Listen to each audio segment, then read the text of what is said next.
సీరియల్లో సినిమాలో నటించాలనుకుంటున్నారా? అయితే వెంటనే మా యాక్టింగ్ స్కూల్లో జాయిన్ అవ్వండి. నమస్తే, welcome back to Suman TV. Present మనతో పాటు ఉన్నారు ఫ్యామిలీ కౌన్సిలర్ రజనీ రమ్మ గారు. నమస్తే మ్యామ్. నమస్తే నవీన.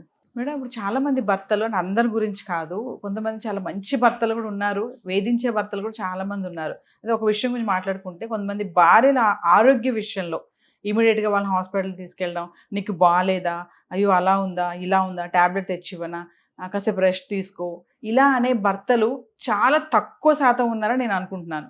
అంటే ముఖ్యంగా చూసుకుంటే ఆరోగ్య విషయంలో, మిగతా అన్ని పక్కన పెడితే ఆరోగ్య విషయంలో భార్యలను పట్టించుకొని భర్తల గురించి మాట్లాడుకుంటే ఎందుకు అలా చేస్తారు అని అంటే ఇటు ఇందులో ఎవరు తప్పు ఉంది అని అంటే కేటగిరీస్ ఉన్నాయి నవీన గారు. కొంతమంది ఏమో పాపం శాడిస్టులు ఉంటారు. ఏంటి దీనికి ఇప్పుడు అవసరం ఏంటి వైద్యము, ఇంట్లోనే ఉంటుంది కదా ఉంటారు అలాంటి వాళ్ళు. కొంతమంది అంటున్నారు పైకే, నువ్వు బయట తిరిగి ఏమైనా సంపాదించాలా, ఇప్పుడు నీకు వైద్యం అవసరమా, తను చేయించుకుంటాడు. మరి నువ్వెందుకు చేయించుకుంటున్నావు? ఆరోగ్య విషయం అనేది ఎవరికైనా ఒకటే. కాళ్ళ నొప్పి వచ్చింది, ఇంట్లో ఉన్నా బయటకు వెళ్ళినా నొప్పి సతాయిస్తూనే ఉంటుంది, దానికి మందు వేసుకోవాల్సిందే. ఇప్పుడు అలాంటప్పుడు నేను బయట తిరుగుతున్నాను కాబట్టి, నాకు నొప్పి ఉంది కాబట్టి నేను వైద్యం చేయించుకుంటాను, నాది అవసరం కాబట్టి. నీకు కాళ్ళ నొప్పి ఉన్నా సరే ఇంట్లోనే ఉంటావు కాబట్టి నీకు అవసరం లేదు. ఇప్పుడు నువ్వు అడుక్కు తింటున్నావా, బాగానే సంపాదించుకుంటున్నావు, అన్నీ ఎక్కడెక్కడ ఏమేమి ఖర్చు పెట్టాలో అన్నీ లగ్జరీస్గా బాగానే చూసుకుంటావు, అవసరం ఉన్న చోట ఏం మానవు. అలాంటప్పుడు ఇక్కడ ఈ మాట ఎందుకు మాట్లాడుతున్నావు అలా. ఇంకొకటి ఏం చేస్తాడు, ఫైనాన్షియల్గా కొంచెం వీకు, ప్రతిదానికి అంటే గబగబా ఖర్చు పెట్టేస్తే రేపొద్దున పెద్ద అవసరాలు వస్తే డబ్బు ఎట్లా అని చూద్దాంలే, కొంచెం ఒక రోజు చూద్దాం, 2 రోజులు చూద్దాం అన్నట్లుగా అనుకునేవాళ్ళు ఒకళ్ళు. ఇంకొకళ్ళు ఏం చేస్తారు, వాయిదాలు వేస్తుంటారు. ఇవాళ కాదు రేపు, చూపించకూడదు అనేది ఏముండదు, వాయిదాలు అనమాట. ఏదో పని పడుతుంది, ఇవాళ కొంచెం పని ఉంది, ఇవాళ కాదులే రేపు, రేపు కాదులే ఎల్లుండి, వారాలు నెలలు అయిపోతూ ఉంటాయన్నమాట. అది ఒకవేళ ఎమర్జెన్సీ కండిషన్ అయితే కనుక వెంటనే చూపించాల్సిన అవసరం ఉంటుంది. చెప్తాం కదా, ఇప్పుడు కాలు మెలితిరిగిపోతుంది, అసలు ఇట్లా అంగుళం కూడా ఇట్లా కదపలేకపోతున్నాను అన్నప్పుడు అది సీరియస్. లేదు ఎలాగోలా నడుస్తున్నానులే అన్నప్పుడు రేపు చూపించుకోవచ్చు, లేకపోతే ఎల్లుండి చూపించుకోవచ్చు. ఆ సీరియస్నెస్ అనేది ఒకటి ఉంటుంది, దాన్ని బట్టి నువ్వు వాయిదా వేసుకో. నీకు నిజంగా ఎమర్జెన్సీ పని ఉంది ఇవాళ అంటే రేపు తీసుకెళ్ళు. కానీ అది చాలా మెలితిరి ఫ్రాక్చర్ అయినప్పుడు ఇమ్మీడియట్గా చూపించాలి, వాచిపోయి భరించలేం, ప్రాణాంతకమైన నొప్పి వస్తుంది. అది నువ్వు వాయిదా వేయడానికి లేదు. అంటే కాళ్ళ నొప్పి అని కాదు, ఏదైనా సరే, అపెండిక్స్ ఉంది, అది నిమిషాల మీద చూపించాలి. 24 అవర్స్ లోపల దానికి సర్జరీ చేయాలి, మెడికల్ ట్రీట్మెంట్ ఇవ్వాలి, అన్నీ ఉంటాయి. అది నీకేం తెలుసు, అది అపెండిక్స్ పైన మామూలు పైన నువ్వు ఐడెంటిఫై చేయలేవు. అది ఎవరు భరిస్తున్నారో వాళ్ళు చెప్తారు. అది వెంటనే నువ్వు తీసుకెళ్ళినట్టయితే డయాగ్నోస్ చేస్తారు. అది మూర్ఖత్వంతో కొంతమంది, లేకపోతే ఎమర్జెన్సీ పనుల వల్ల ఇట్లా చెప్పుకుంటూ పోతే రకరకాలు అనమాట. కొంతమంది ఏంటంటే డబ్బు ఉన్నా సరే ఒళ్ళు బద్ధకం, లేదా కొంతమంది నువ్వు వెళ్ళు అంటారు. హాస్పిటల్కి లేడీస్ ఒక్కళ్ళే వెళ్ళడానికి ఎప్పుడైనా సరే ఇష్టపడరు, భర్త రాకపోతే వెళ్ళరు వీళ్ళు కూడా. సెకండ్ ఏంటంటే హాస్పిటల్కి ఎప్పుడు ఒంటరిగా ఎవరూ వెళ్ళకూడదు, మగవాడు వెళ్ళకూడదు, ఆడవాళ్ళు వెళ్ళకూడదు, అంతే. అది హాస్పిటల్ అంటే ఇద్దరు వెళ్ళాల్సిందే. అక్కడ ఏదన్నా పొరపాటు మంచి చెడ్డ జరిగితే రెండో వాళ్ళు కాసుకోవాలి, అక్కడ ఖచ్చితంగా ఇద్దరు వెళ్ళాల్సిందే. కొంతమంది చూడండి, హాస్పిటల్కి కూడా 10 మంది వెళ్తారు, చూసారో లేదా మీరు? అది వేరే కేటగిరీ. అయినా అతి జాగ్రత్త, అక్కడ ఏ చిన్నది వచ్చినా పీకేస్తానికి, అది వేరు అనుకోండి. జనరల్గా అయితే ఇద్దరు ఖచ్చితంగా వెళ్ళాల్సిందే. నువ్వు ఒక్కదాని వెళ్ళు అంటారు. ఒక్కదాని వెళ్ళినప్పుడు కనీసం డబ్బులు కూడా ఇవ్వరు. ఇన్ని రకాల మనుషులు ఉన్నప్పుడు ఆడది వెంటనే హాస్పిటల్ ఎలా చూపించుకుంటుంది? ఇది ఏ విధంగా చూసుకున్నా పొరపాటు. కొంతమంది ఎంత ఉంటే అంత చేస్తారు, పద ముందే తీసుకెళ్ళిపోతారు, అక్కడేమి ఉండదు. తోసు ఎందుకమ్మా నేను ఇప్పుడు నీకు మనీ పంపిస్తాను, నాకు టైం లేదు, నువ్వు వెళ్ళేసేయి అని అంటారు కదా కొంతమంది. అలా వెళ్ళొచ్చు కదా, తప్పేముంది, వెళ్ళొచ్చు, ఎవరినన్నా తోడు తీసుకుని వెళ్ళొచ్చు, ఆ డబ్బు కూడా ఇవ్వరే. భర్తే తీసుకెళ్ళాలనే ఆఫీస్ అర్జెంట్ వెళ్ళాలి, ఒక్కరోజు లీవ్ పెట్టినా కుదరని ఉద్యోగాలు, పీకేసే ఉద్యోగాలు ఉంటాయి.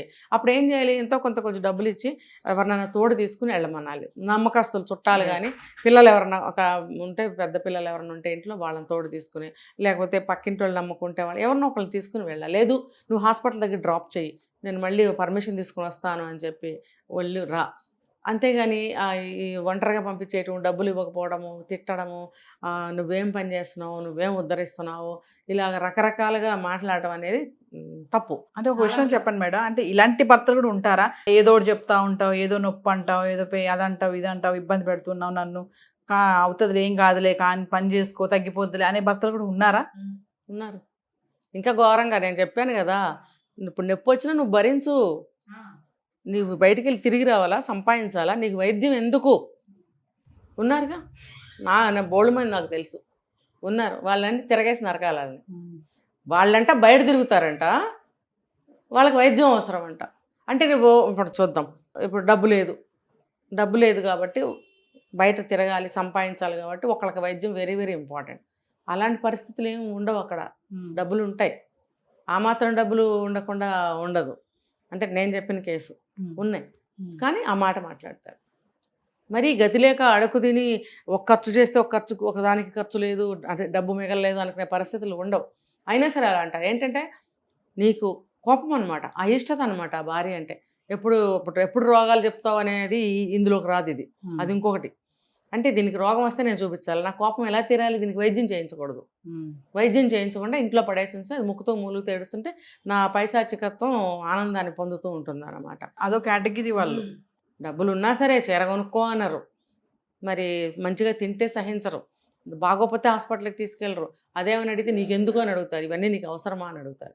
మళ్ళీ ఎప్పుడైనా సమయం వచ్చినప్పుడు నీకు అన్ని రోగాలే అని మాట్లాడతారు. మరి అలాంటి వాళ్ళని తిరగేసినారు కద్దు ఉన్నారు. అలాంటి వాళ్ళని డాష్ డాష్ డాష్ అని బూతులు తిట్టాలన్నమాట.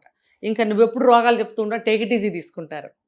అంటే ఇప్పుడు బొద్దుగా ఎర్రగా అందంగా ఉండి చక్కగా ఏదో కుంటుతూ ముక్కుతూ మూలుగుతూనే అన్ని పనులు నెరవేర్చేస్తుంది అనుకోండి, ఆవిడ రోగం అని చెప్తే నమ్మరు ఎవరు. అలాంటి వాళ్ళని ఏమంటారు, నువ్వు ఎప్పుడు ఏదో ఒకటి చెప్తుంటావులే, నీకేమి లేదు, శుభ్రంగానే ఉన్నావుగా అంటారు. మనకు కనిపిస్తాయి ఆ లోపల ఉండే బాధలు. ఆవిడేంటి పిల్లల్ని పంపాలి, భర్తను పంపాలి, టైంకి అన్నీ చేయాలి అని ఆవిడ ఒక మొహమాటంతోనో ఒక బాధ్యతతోనో ప్రేమతోనో ఆవిడ అన్నీ చేస్తూ చేయాలి. మరి పడుకుంటే పనులన్నీ అయిపోతాయి కదా. మరి ఆ భర్త అలా మాట్లాడచ్చా? ఎప్పుడు అలా అంటుందా? ఎప్పుడు అలా అంటుంది అని అంటే నువ్వు ఎందుకు మరి సీరియస్ తీసుకోవట్లేదు? అక్కడే ఉంది జవాబు కూడా. ఎప్పుడు అనేటప్పుడు ఒకసారి తీసుకెళ్ళు, కన్ఫర్మ్ చెయ్యి ఉందా లేదా రోగం. ఇంకా కొంతమంది ఉంటారండి, అంటే ఏదైతే తీసుకెళ్తారు హాస్పిటల్కి, డాక్టర్కి చెప్తారు ఏమీ లేదండి, ఇలాగే మాట్లాడుతుంది, ఏమీ లేదండి అంటే డాక్టర్లు కూడా అప్పుడు మీరు నవ్వినట్టే నవ్వుతారు. నిజం, దీని బాధపడలేక తీసుకొచ్చానండి అని. అప్పుడు ఆ వ్యక్తి ఆ స్త్రీ ఎంత బాధపడుతుంది భార్య అనేది, ఆవిడకి ఏదో సంథింగ్ బాధ, ఒకసారి చెప్పరు కూడా, సఫరింగ్ ఉంది లోపల, అదేంటో ఆవిడకి తెలియదు. ఒకసారి చూపిస్తే బాగుంటుంది కదా అనేది ఉంటుంది. చూపిస్తే చూపించు, కానీ ఆవిడ డాక్టర్ దగ్గరికి వెళ్ళి ఆ మాట మాట్లాడితే డాక్టర్ కూడా టేక్ ఇట్ ఈజీగా తీసుకుని అంటే ఏం లేదండి అలాగే అంటుంటుందండి అంటే ఆవిడ అదే నిజం అనుకుంటుంది. డాక్టర్ కూడా ఆవిడ ఎక్స్పీరియన్స్ తోటి ఆవిడ ఈ మగవాళ్ళు కొంతమంది ఇలా మాట్లాడే వాళ్ళు ఉన్నారు, ఈవిడ్ని అడుగుదాము అని చెప్పి అడగాలి ఇవ్వండి. ఇంకొకటి, సరే మాట్లాడాలనుకున్నప్పుడు పేషెంట్తోనే మాట్లాడాలి, కొంచెం బయటకు వెళ్ళండి అనాలి. అబ్బే నలుగురు వెళ్తే నలుగురితోనూ అలాగే ఉంచి పేషెంట్తో అడుగుతారు, ఈ నలుగురు కూడా చెప్తారు ఈవిడ గురించి. అసలు ఆవిడ చెప్పలేదు. అందుకనే ఈ సందర్భంగా నేను చెప్పేది ఏంటంటే, తండ్రులైనా తల్లులైనా, అంటే కొడుకుల దగ్గర డిపెండ్ అయ్యి ఉన్న వాళ్ళైనా, పెద్ద వయసు వచ్చేసిన వాళ్ళైనా, వయసులో ఉన్న భార్యాభర్తలైనా, ఎవరైనా హాస్పిటల్కి వెళ్తే ఎవరి రోగం వాడు డాక్టర్కి చెప్పుకోండి. పక్కన వాడు మాట్లాడితే నువ్వు మాట్లాడద్దు, నేనే చెప్పుకుంటానండి. ఆ నొప్పి ఏ రేంజ్లో ఉందో, ఎటువంటి నొప్పి అనేది డాక్టర్ అడుగుతారు. మీరు చెప్పగలిగేది మీరే, మీ పక్కన ఉన్న వాళ్ళు కాదు, మీరే చెప్పుకోండి. మీ కొడుకు చెప్తాడులే అని నాలెడ్జ్ ఉంది కదా, డాక్టర్తో మాట్లాడటం నాకు రాదు అని మీరు నోరు మూసుకున్నారనుకో, ఏదో ఆయనకు తెలిసింది ఆయన చెప్తాడు. మీరు మీ లోపల ఉన్నది మీరు సరిగ్గా చెప్పుకోలేకపోతే సరైన వైద్యం దొరకదు. ఆ టేక్ ఇట్ ఈజీగానే తీసుకుంటూ ఉంటారు. ఎవరైనా సరే, ఒక ముసలి తండ్రి ఉన్నాడు, కొడుకు వెళ్తాడు, కొడుకు చెప్పడం కాదు, మీకు ఎలా చెప్పగలిగితే అలానే మీరు కన్వే చేయండి డాక్టర్కి, మీ రోగాన్ని మీరే చెప్పుకోండి. లేకపోతే మిస్లీడ్ అయిపోతుంది అక్కడ. డాక్టర్స్ కూడా టేక్ ఇట్ ఈజీ. ఒక ఆయన అన్నాడు, వయసు అయిపోయింది కదా ఈమెకు వైద్యం ఏంటి అన్నాడు డాక్టర్. ఏం చెప్పాలి? ప్రాణం ఉన్నంత వరకు బాగా డాక్టర్తో చెప్పుకోవాలని పాపం నడవలేకపోయినా వెళ్ళే ముసలి వాళ్ళు ఉన్నప్పుడు డాక్టర్ అలా మాట్లాడచ్చా కదా. నేను ఈ విషయం కూడా ఒక వీడియోలో చెప్పాను, డాక్టర్స్ అందరికీ ఒక రిక్వెస్ట్ పెట్టాను. మీరు ఎటువంటి పేషెంట్ వచ్చినా సరే డాక్టర్ని దేవుడిగా భావించి వస్తారు, 2 నిమిషాలు వాళ్ళు స్వయంగా చెప్పుకునే అవకాశాన్ని ఇవ్వండి. దాన్ని మనస్ఫూర్తిగా ఆ కంప్లైంట్ని స్వీకరించి అర్థం చేసుకుని మీరు వైద్యం చేయండి అని కూడా నేను చెప్పా కొన్ని వీడియోస్లో. ఏమైపోతారండి పాపం వాళ్ళు, చెప్పండి మీరు. ఇలాంటి మనుషులందరూ కూడా స్వయంగా వాళ్ళకి వాళ్ళు చెప్పుకోగలిగితే రోగం తీరుతుంది. ఇళ్లలో మొగుళ్ళు ఇలా మాట్లాడకండి. కొడుకులు కూడా అంటారండి కొంతమంది తల్లుల్ని, నీకేం లేదమ్మా ఎప్పుడు ఇలాగే అంటారు, నేను ఉద్యోగంతో సతమతం అవుతుంటే అని అంటారు. తప్పు, అలా అనద్దు. అది ఏంటో 2 సార్లు విన్నాక మూడోసారి చెప్తుంది ఏంటని తీసుకెళ్ళండి. ఒకవేళ అది ఎమర్జెన్సీ అయితే ఏదైనా చేయి దాటిపోతే ఏం చేస్తారు?